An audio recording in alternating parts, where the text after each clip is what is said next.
Scientific notation.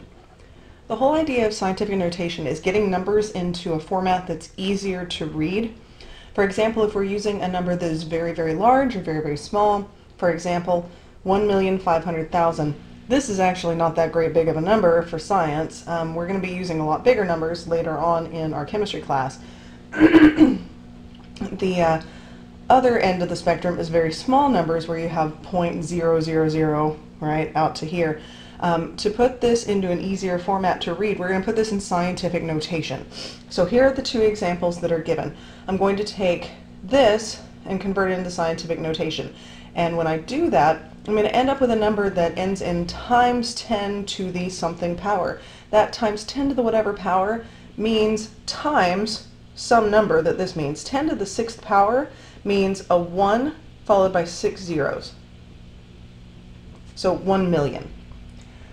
So 1.5 times 1 million is what I'm saying. How I read this is 1.5 times 10 to the 6th.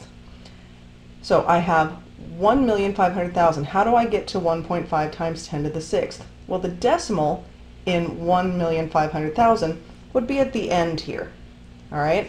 So it's not at the beginning. That would be 0.15, which is way less than 1,500,000. We put our decimal at the end. It's rewritten here as the example for you with the decimal at the end. And we only want one number before the decimal point when we write it in scientific notation. So I'm going to move, excuse me, I should say one non-zero number. So I'm going to move the decimal until I have one non-zero number in front of the digit, in front of the decimal, I should say. 1, 2, 3, 4, 5, 6 places I had to move it. This number is greater than 1, so my scientific notation is going to have a power that is positive.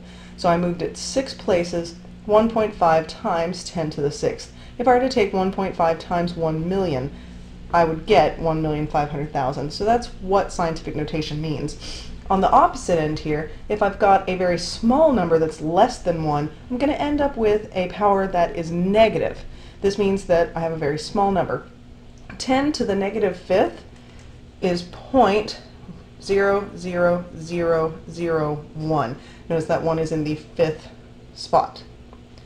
So 2.5 times 10 to the negative 5th is what I did here. As you can see, I took the decimal from here, moved it 1, 2, 3, 4, 5 places, and because the number is less than 1, my power is to the negative. 2.5 times 10 to the negative 5th.